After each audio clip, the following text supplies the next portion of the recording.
Yeah, close those doors. And you were looking for the guest of honor interview and you were late. It's over now. I am your moderator. I'm Faye Ringel, and this is a first-time experience after 30 or so years of doing these panels. This is a panel that is credited to me, but I suggested, and I'm just wondering, who presented this?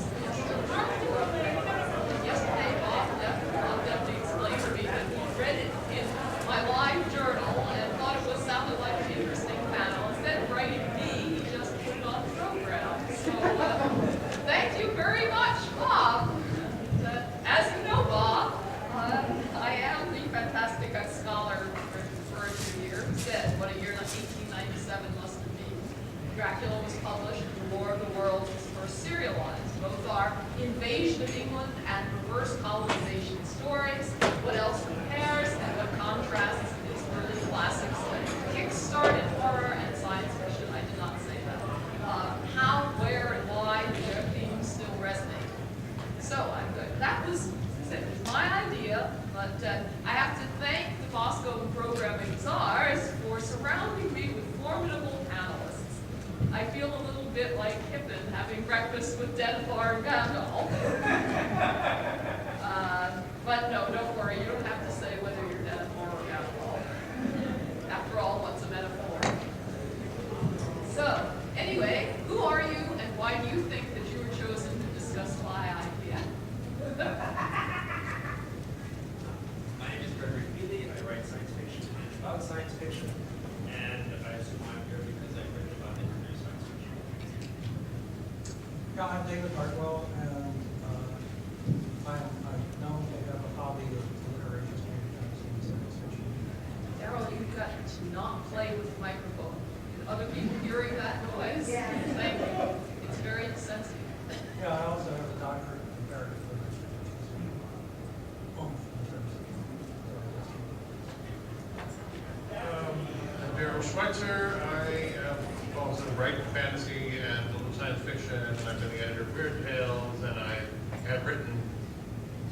have not written whole books of literary history, but I've written essays about the literary history of our field, largely for the New York Review of Science Fiction, with titles like What This Story Needs is a Giant Gorilla. Remember that one. And I think I can claim to be the only person who ever wrote an alternate historical vampire cat detective story. Could you say that one again a bit more slowly? Alternate historical vampire cat detective story. I figured once that this would be about the time alternate Kennedys came out. I said, well, the next anthology craze is going to be alternate historical vampire cat detective, so I better write one. The anthology never happened, but I did write the story. And in fact, it's quite relevant to this because it was about Dracula's cat and Sherlock Holmes' cat, and a plot to sneak vampires into England and overthrow the Stuarts. Stop there. The erotica version will let Cecilia Tan do. So, as for the question of this panel, it was, to tell the truth, not exactly original with me. It just happens that because I've been teaching again this semester, coming back out of retirement like a vampire from the grave, I've been exploring post-colonial theory, and several people have. Dracula is routinely characterized these days as a Gothic text that critiques imperial identity and so on. And so I think that we could first start by, just for helping the audience if necessary, by defining what is reverse colonization and why we say that Dracula and War of the Worlds are reverse colonization stories. Then why would we be interested in the original?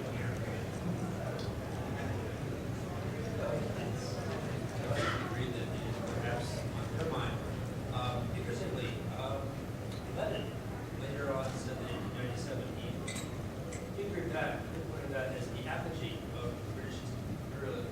This was his high point, which was only going to decline 2 years later, when particularly worried about exactly that in his most famous quote.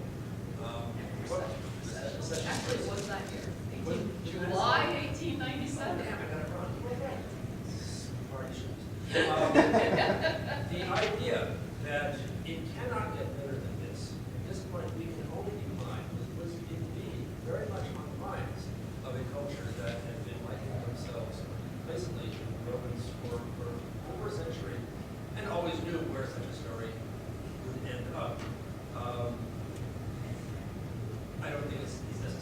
stretch or a piece of postmodern academic baloney to reduce this as a divide. Anybody else? Well, I got something, basically, Tim Power, I just wanted to quote Tim Powers on this subject, where he said that he has read all these essays about Dracula's about, women's roles, and Dracula's about imperialism, and he said, no, she's about a guy who lives forever by drinking blood, trust me, read the book. I think what he said, the point was that we should be a little careful about trying to put too much weight on this thing. Yeah, it does reflect the society that produced it, and reflects the anxieties of the society that produced it. That's why it was popular. But I would approach the text itself with a little caution. Yeah, Dracula, I wanted to insert it wasn't terribly popular. Yeah, it was not really popular. I mean, the horror novel that really, got people excited in 1997 was Beetle by Richard Marsh. Egyptology was really big, and Beetle outsold Dracula by 10 to 1. The Beetle's a bestseller. Dracula became more important over the course of the decade by its dramatic version of its tenure. But as far as the reverse colonization, the phrase, which is very popular with current post-colonial theorists, seems to be that we expect the other to be the victim. When we go out, when we go out and conquer a less civilized country, it's colonization, and we bring the benefits of civilization to them. But when we get invaded by a superior, more powerful culture, as in the Martians, then it's reverse colonization. It's pretty much the same thinking as the idea of reverse discrimination. We expect a certain class of people to be the ones discriminated against if we feel unfairly done by its reverse discrimination. I think it was the English at the time, which possibly feeling just a little guilty. Basically, the Martians did to the English what the English did to the Zulu. Exactly. Basically, what's the phrase about we have the Gatling gun, they have not. Yeah, and Wells makes that explicit. Stoker may not, but there's no doubt that Van Helsing comes closest to making it explicit in Dracula. He talks about the vampire as maybe an old technology, but now using modern technology, coming back against us using our own weapons, against our own ignorance as well as our own ships, and that. So Van Helsing sort of takes that post-colonial position. It's striking, actually, this observation, not mine, whereas Chris made, that to be reader, Dracula in 1997, it would have struck me as a strikingly modern novel, any rather novel, because it is filled with real up-to-date technological innovations and inventions. Blood transfusions are going on there. Dr. Seward keeps a diary. He actually speaks in the phonograph machine. It was Mina is a typewriter. Mina is a typewriter, which means she uses a typewriting machine. Just as Jonathan Harker uses shorthand. These were all very up-to-date innovations. And as someone says in the book, they're what might consider one of those modern moments. He notes that we don't have any unified text for this mass of disparate text, but he says it's all nothing but pile by written paper. And there may have been a song of modernity to that. So that in many ways, Dracula seems to be a bit of an old-fashioned read in the way that modern that read word worlds, if you read it since the age of 13, as I recently did. I'm struck by how modern it feels like it was written for the decade that was to come. It feels almost avoiding very speculative, perhaps. For all that, there is almost it is almost important. Yes. The Darrell was a die in 4 years, so. Well, yes, okay. Speaking of which, and coming back to 1897 being the year of Queen Victoria's Diamond Jubilee, 60 years on the throne, which was why recession was. What about this whole idea of the dying queen, the health of the land?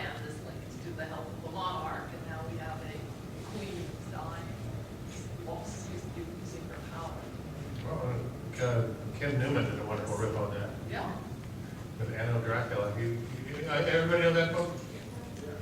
If you don't, it's a lovely novel. It's just been reprinted recently by, I think, Titan Books. And the basic premise is that Stoker must have fibbed because Dracula won, killed Van Helsing, and married Queen Victoria. And the upper class of England all become vampires, and otherwise things went on as before.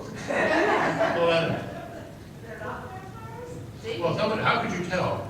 Maybe you want to say something about the Egyptology fad and about that, the mummy novels also being kind of revenge and being colonized. Well, yeah, I mean, basically, the exploration of the Egyptian tombs was a really big deal in the 1890s. And of course, the Brits were sending their scientists down there to take the stuff back to the British Museum. And the British public would be exposed to mummies in coffins and that sort of thing. Make a lot of fast. Okay. Big popular culture. This is, bigger than the King Tut Museum.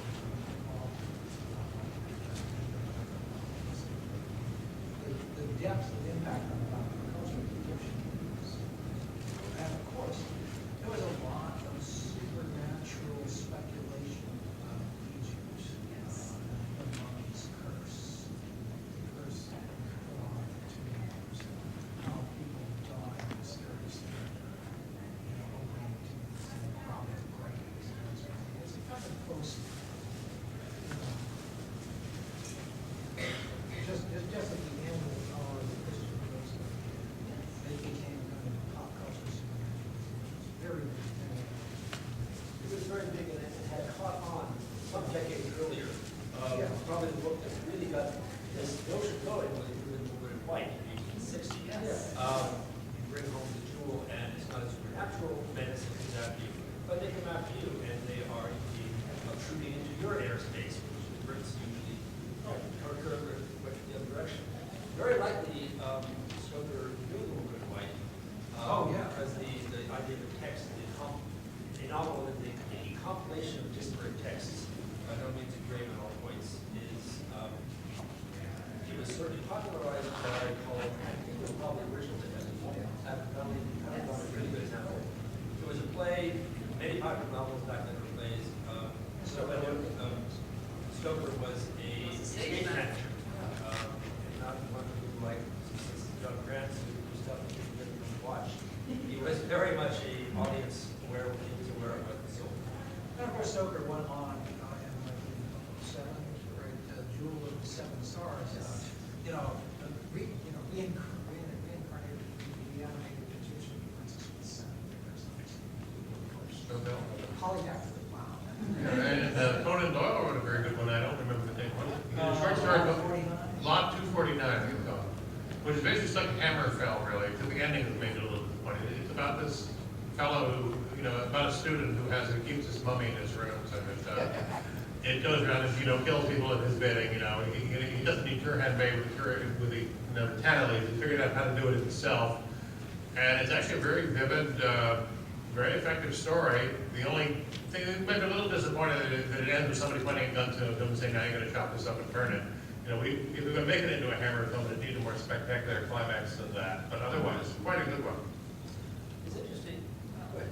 Just by coincidence, in 1897, for the Diamond Jubilee, as David said, there was already a short dramatization of Dracula on the stage at that point, which was not successful.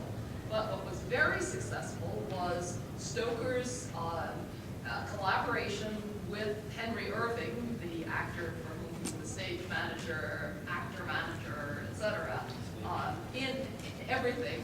And then later wrote this biography, the memoirs of Henry Irving, the ultimate as-told to biography. But in 1897, they found a play by Sir Arthur Conan Doyle called Waterloo, which was a celebration of the greatest moment of British victory. And they decided to make the perfect pageant for the Diamond Jubilee. It's just, so even though, yes, we can talk about Stoker's reflecting unconscious fears, there's no doubt that he thought, at least in this, that the empire was in great shape. So in 1897, he wrote, when representatives of the Indian colonial troops were gathered, Irving gave a special performance for them. given by royal consent, 2,000 troops from all over the empire. He says they represented every color and ethnological variety of the human race, from coal black through yellow and brown, up to the light type of the Anglo-Saxon reared afresh in new realms beyond the seas. And so on and so on. No such audience could have been had for this military piece. It sounded the note of the unity of the empire, which was then in celebration. All were already tuned to it. It was a veritable ecstasy of loyal passion. Cool. Cool. Well, they learned better in 1914, but you know, the mentality of the time was very different from ours. Yes, so, yeah, it was, I think, as Greg was pointing out, it was both the apogee, Lenin was right, of British self-celebration of the empire, and the beginning of a great deal of nervousness, which was about to be confirmed in the Boer War, and then, of course, World War I. After that, he could only go to war against other white people, which was never really planned for a war. The crisis, very soon after 1897, of a near war of all things with the United States, for something in Venezuela that seems unaccountable to us now. This was all foreseen. They were aware that the empire was reaching a different phase and could not continue as it had. No one was quite sure what, if not inevitable decline, would come. So, in fact, what else does compare in these early classics? Well, I can't help mention there was a lot of popular fiction in the period that's full of inscrutable Chinamen, which is worth mentioning because the other thing that the empire was concerned about, and all the European empires were concerned about at that time, was well, one, carving up Asia, and two, what do we do with the Japanese, who have gotten into the game as a doer rather than a victim. But the other great menace in I think the popular culture of the day is, which was also to be manifested later in things like Fu Manchu and so on, was indeed Oriental menaces. The big, well, you're gonna have a big run on the critical China. You know, the Dr. Nicola, what is an Oriental menace? Dr. Nicola? Well, and certainly Dracula is referred to as an Oriental menace. Very tellingly. Yes. The Orientals were the race, the civilizations, about whom the British did not constantly say they are a simple people. They are complicated people who they did not integrate into themselves at all. So, and hence the menace. Let's not neglect Wells. Yes. I suspect that, like most people in this audience, I encountered these books in my early teens and hadn't actually reread them until the past 2 weeks when I pulled them out and reread them in modern edition in preparation for the panel. And I was struck, as I said, by how one seemed to be looking back at the plump Victorian novels that would head to the turn of the century. But it was also striking about the Wells book is that you tend to see it through the lens is to agree of all the subsequent dramatizations, which emphasize the tripins, the rearing monstrous figures, the heat beams, the craters. And when you actually read the novel, if any of you have read it recently, the perspective on it is very much of a lost, bewildered individual who is a displaced person and refugee in a wild war panic. The tripins don't show up that much, but there are long descriptions of panicking crowds rolling up the streets, of bent bicycles lying in the road, of broken shop windows, of trying to locate your wife, putting things together in retrospect.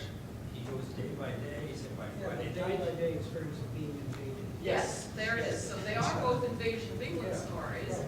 And that was the other thing that was going on at the time, because right along with the aliens from outer space or vampires from Transylvania were the many Germans invading us stories. There were a number. Let me diverge again for a second and say, well, okay, in France and in the United States, there were a lot of other fiction going on.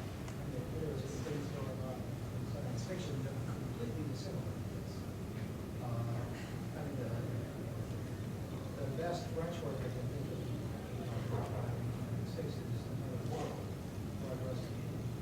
just been released in a new translation from Wesley this month. But it was translated by Damon Knight in the 1960s. It's the book I read.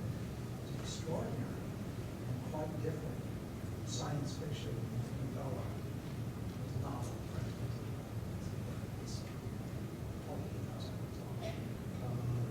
About a reality that exists separate and parallel to ours, inhabited by completely different beings.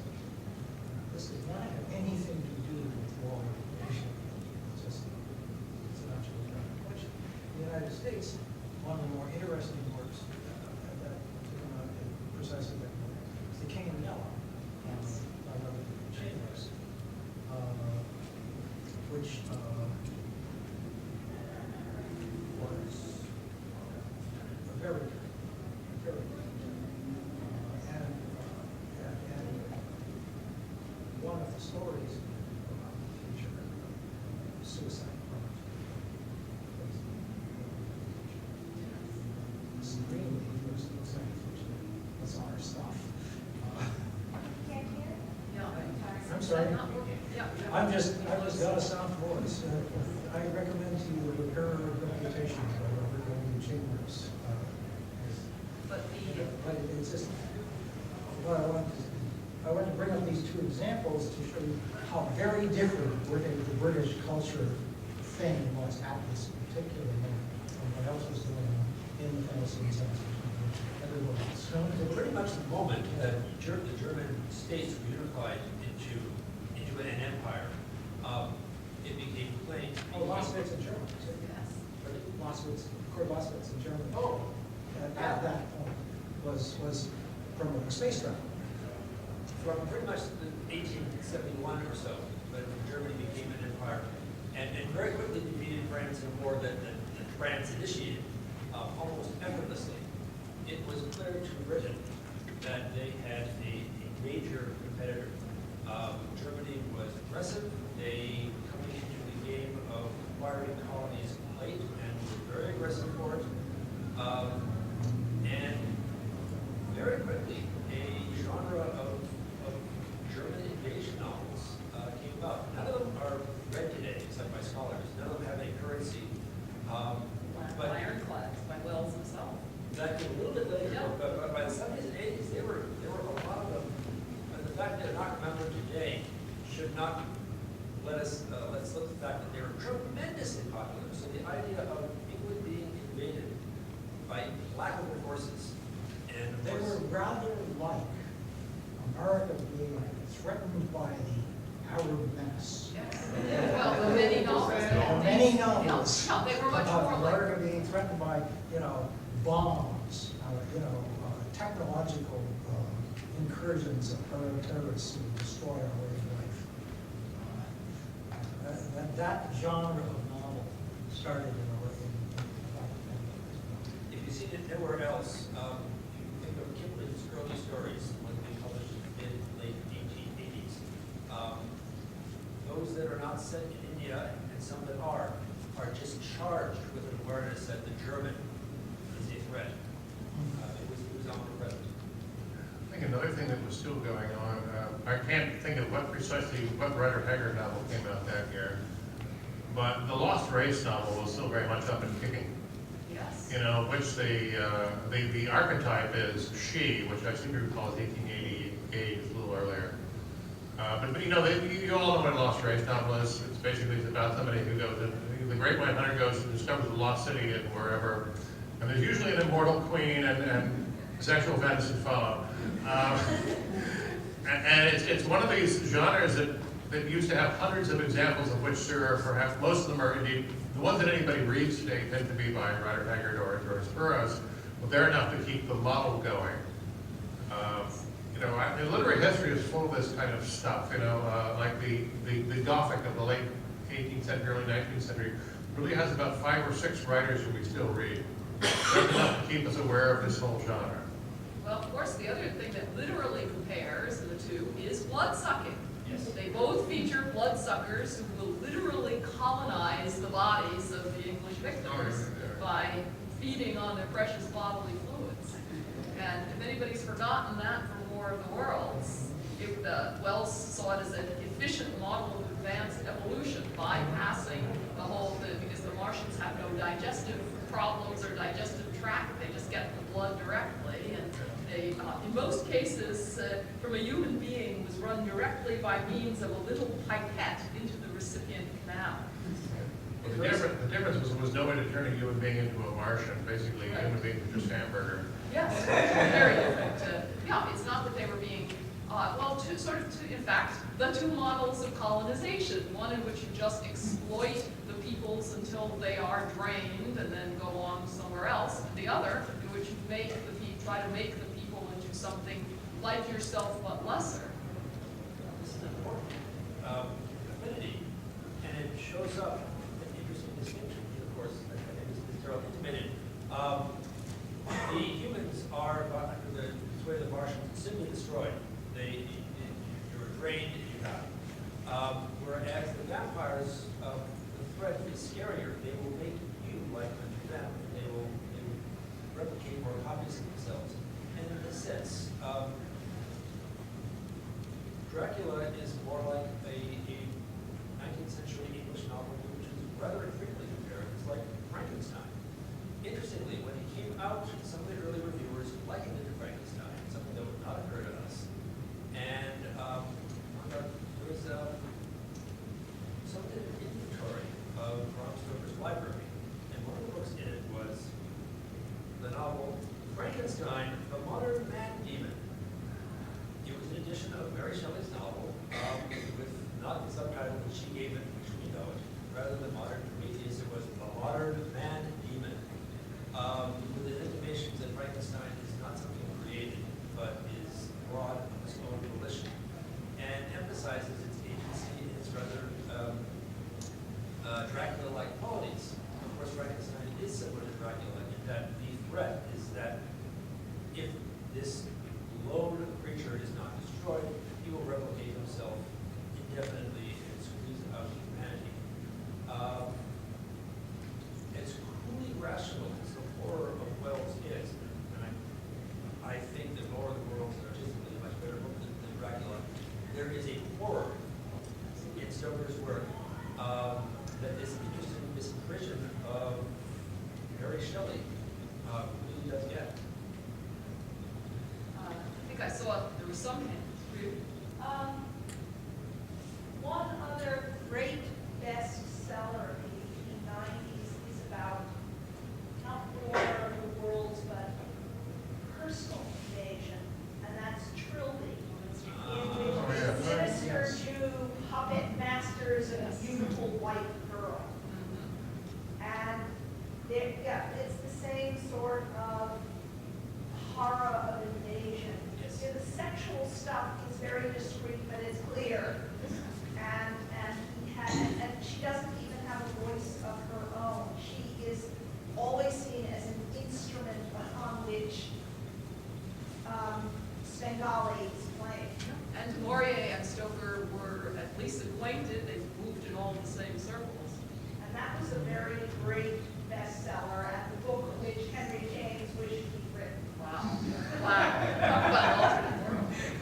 Yes. I think we're so Ken, and then the person I don't know behind you. Well, before post-colonial theory, there was the Sinn Féin interpretation of Dracula, which takes pretty much the same approach, but the other way around. It sees Dracula as the allegorical representation of British imperialism, and Van Helsing and Seward and the others finding him as symbols of genius. Everyone knows that Bram Stoker is an Irishman, right? Wow. Person in the back. Let's see, light-colored shirt. You had your hand up. Yeah, actually, I'm curious, wasn't Bram Stoker Church of Ireland rather than Irish Catholic? Yes, he was part of the Protestant ascendancy. Yeah, I was. I would mention something I was just here because I'm generally sympathetic with Wells' politics. He wrote a book about America, and in it he has a nice little passage about talking about how America is trying to absorb all these immigrants, and that maybe the Slavs and the Southern Europeans could be absorbed. But as for the Orientals, that is to say the Celestials and the Hebrews, they were so far into America that there's no way they could ever be made really a part of the American fabric. Well, Henry James said pretty much the same thing. So did H.P. Lovecraft. Yeah. And Lovecraft just said it a little later than these. I should also like to add that you can't teach the German invasion novels in American high schools because the two most popular ones, so far as I know, were When Wilhelm Came and The Battle of Dorking. Yes. Yes. The figure of the Jew is War of 1809 blank. Yes. Yes. The figure of the Jew is interesting and deserves a brief discussion of itself, which is not going to get. But there is a passing anti-Semitic slur in terms of Dracula. You really can't talk about it. Pardon me? Oh, it comes up a lot, but you really can't talk about strange invasions without the figure of the Jew. He's, entering the author's mind at some point. Yes. With regards to Wells, I mean, this is only my interpretation, primarily because I do 5 years worth of steampunk panels. With Wells, I always had a feeling that his cautionary tales were less about colonialism and more about science, in the sense that it was the other wasn't necessarily an invader or a colonizer, but something we couldn't comprehend and was therefore dangerous. I think this was more about invasion. What is that? Yeah, no, I mean, Wells was somebody who very famously stood up for science in his time. He said it was in favor of scientific knowledge, scientific education. He was educated in a science school and not in a public school. And he was both socially looked down on for this and made to stand up against the primary literary culture of England because of it. Managed because in works like, for example, The Hound of Dr. Moreau, Yeah. or The Invisible Man, or to a certain extent his take on space travel. He almost seems to skim over the scientific aspects to go more, and this is why it's dangerous. Well, thinking about War of Worlds and they're certainly, and this is also talked about by critics with Dracula, and definitely even more so with the Isle of Moreau. Evolution is definitely there. The anxiety about evolution is the It's the big big thing. yeah, is certainly there. And Van Helsing several times talks about Dracula as a remnant of an earlier, essentially, a medieval remnant. Numbers is told as words in that book. Notice in the section of the novel about that comprises in his diaries, she's always going on about the new woman. Yes. In caps, and of course, Kate, new woman. She's talking about what would become a suffragette in 15 or so years. But right now, it's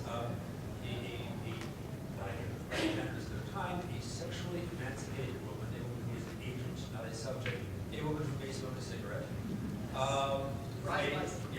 May ride bicycles, may hire her own transom cab.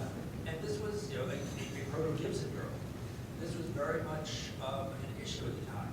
And Not William Gibson, Charles Davis. oh, Whoa, now there's a mashup. good reality catch. Yes, in case you did not know, the phrase being did not refer to William Gibson. There was an interesting new versus old pole in the novel that we tangled with. There is a sort of a New England versus old Europe. Van Helsing's weird teleology touches on. Yeah, in fact, I've got this wonderful quote from him. Take it then that the vampire in old Greece, in old Rome, he flourished. He have followed the wake of the berserker Icelander, the devil begotten Hun. Yeah, so there it is. But how about any other connections? Does anybody mention George Griffith? No. There was also a lot of future war novels of this period. Lots and lots. There's about Great Fleet. Well, Wells' War of the Air is one of these. These are about, land ironclads, basically. All these novels about, great fleets of airships blowing each other up and bombing cities and so on. I think a lot of people clearly saw that the coming technology was going to lead to new and apocalyptic forms of warfare. And certainly, The War of the Worlds has some aspects of a future war novel. It isn't quite one, but it has things in common with it. George Griffith is frequently cited as the one British science fiction writer who was nearly as popular as Wells at the time. Well, it really brings us into the question, do these themes still resonate? Well, obviously these themes still resonate. We could be here all day just counting the number of movies that replay vampires and alien invasions of But planet Earth. vampires have gotten cute and they sparkle nowadays. But, I mean, there were 2 movies in the same month in 2011 with aliens in tripod-like fighting machines who were aiming at Los Angeles, of all things. So the better question that people have been getting at, I think, is why do these themes still resonate in 2012?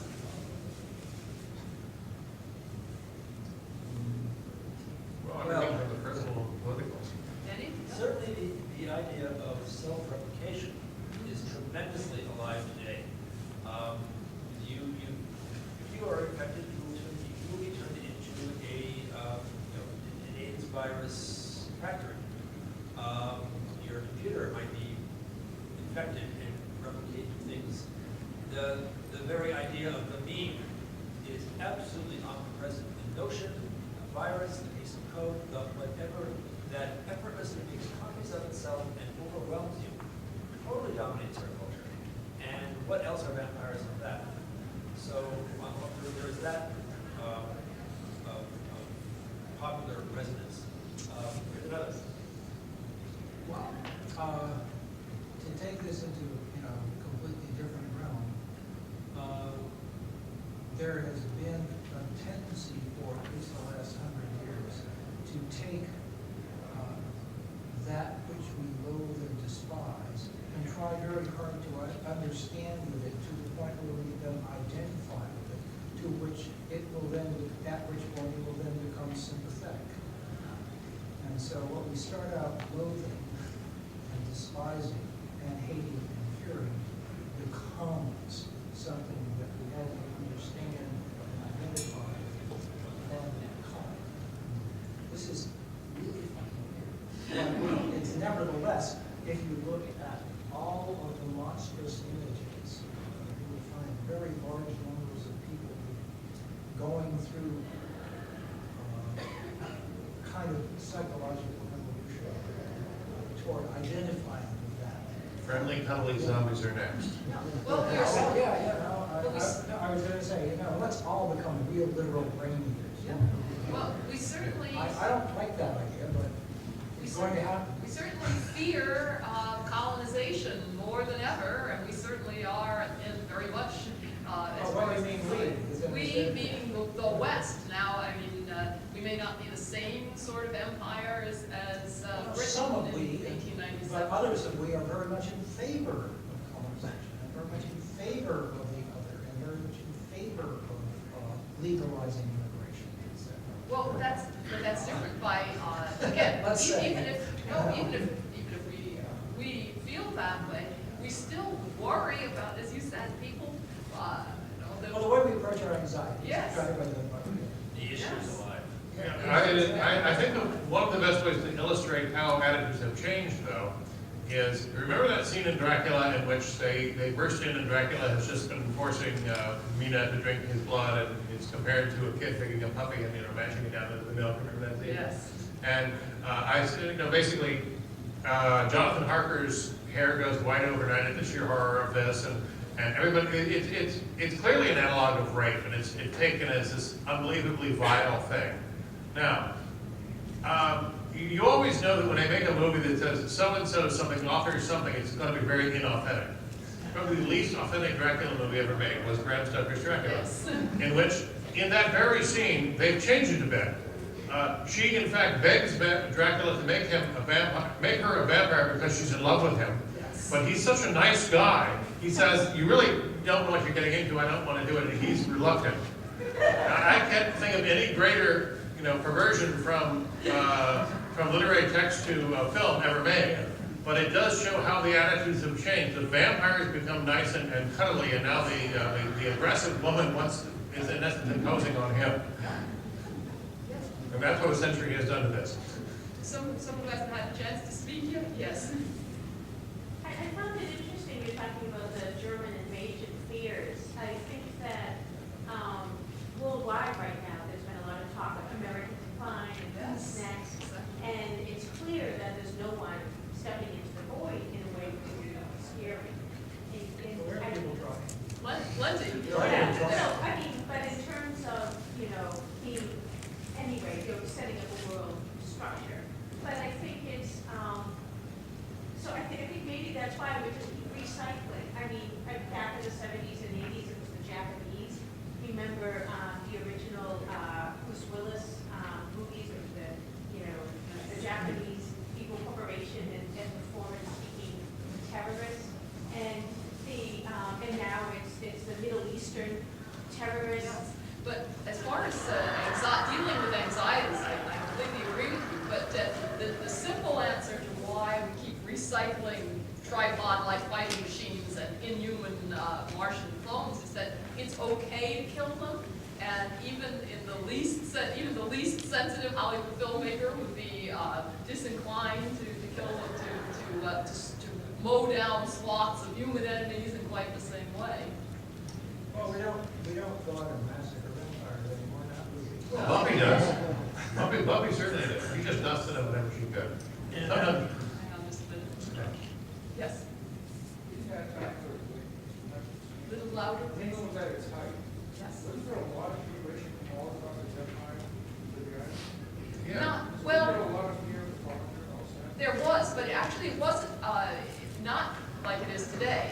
The empire had not yet begun to come back to the homeland. And just reading that passage that I did, it was shocking. The other part that I didn't read, it was shocking for everyone to see all these people from the far reaches of the empire in London. It was shocking. Who But thought they were British? who thought they were British. Yes. That was a shock. And But you go there. the invasion they were afraid of was, as people have mentioned, there was a large Eastern European immigration to England in the 1890s, Jewish especially, and that was a great fear.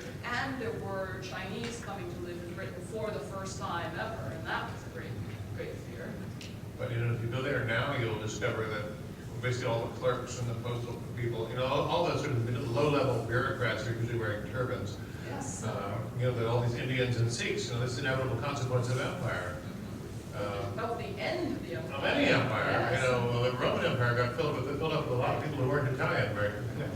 Yes. I was going to say, with respect to the permissibility of mowing down the vampires, the tripod fighting machines and such, one of the very striking things about the War of the Worlds is that, of course, humans do not do the invaders.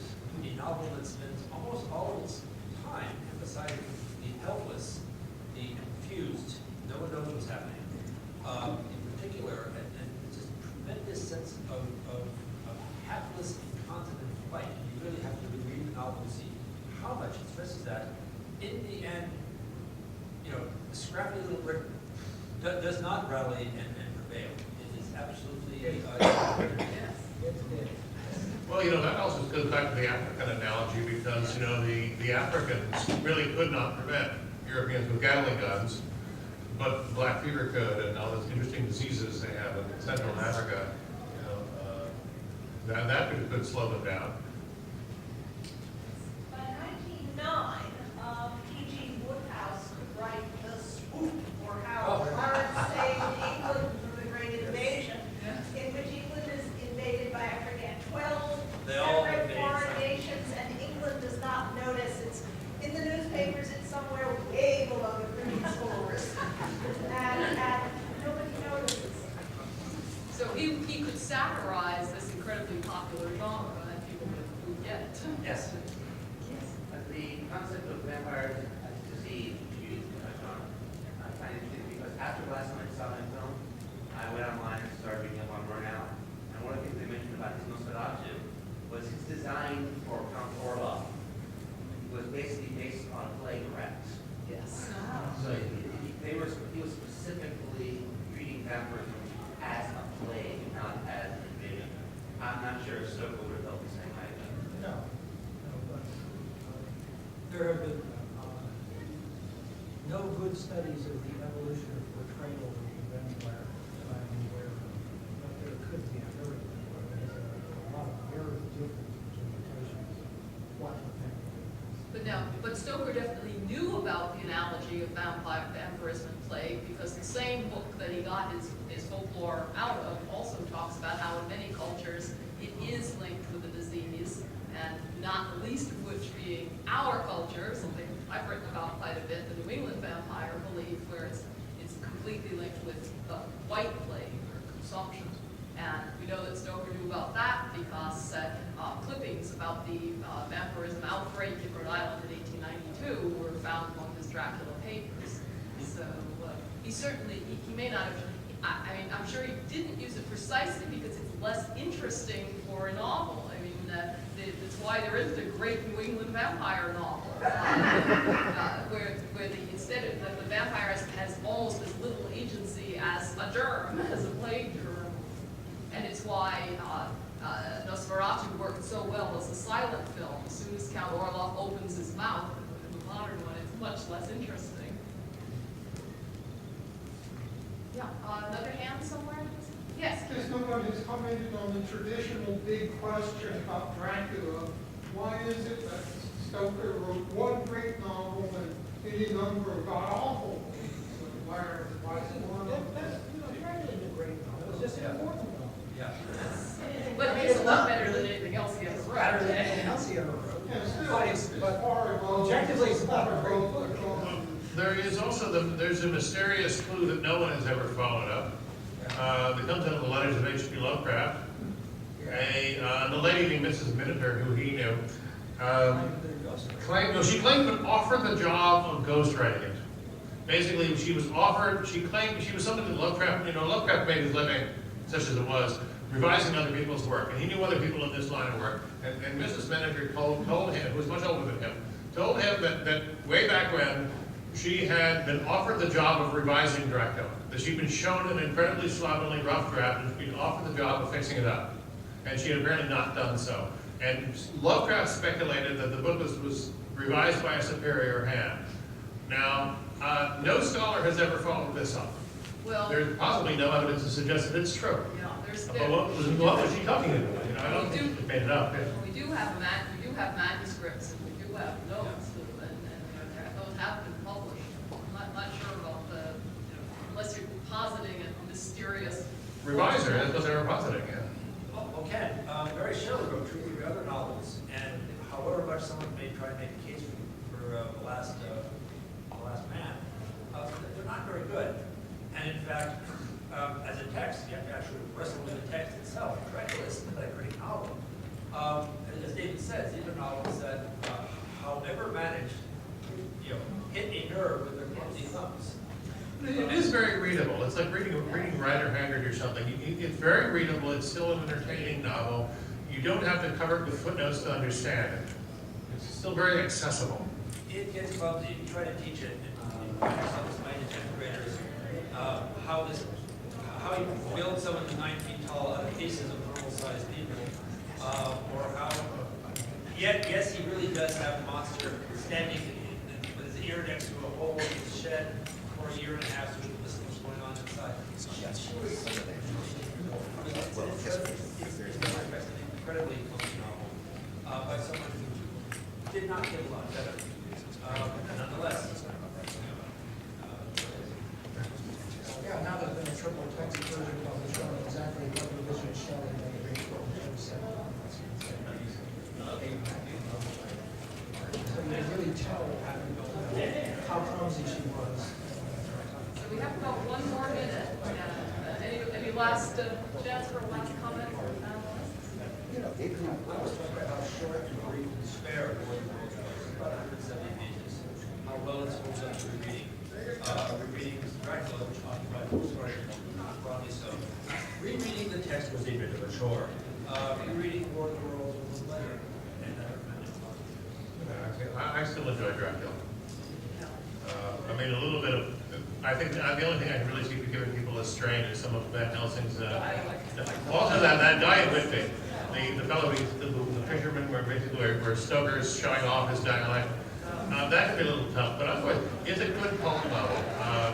I think that the books that survive ultimately, that they're comprehensible to future centuries, are frequently the ones that are like broad cartoons. That they're not subtle, they don't have a lot of texture, they just have broad, vivid images, and this is an example of one. Thank you, everyone.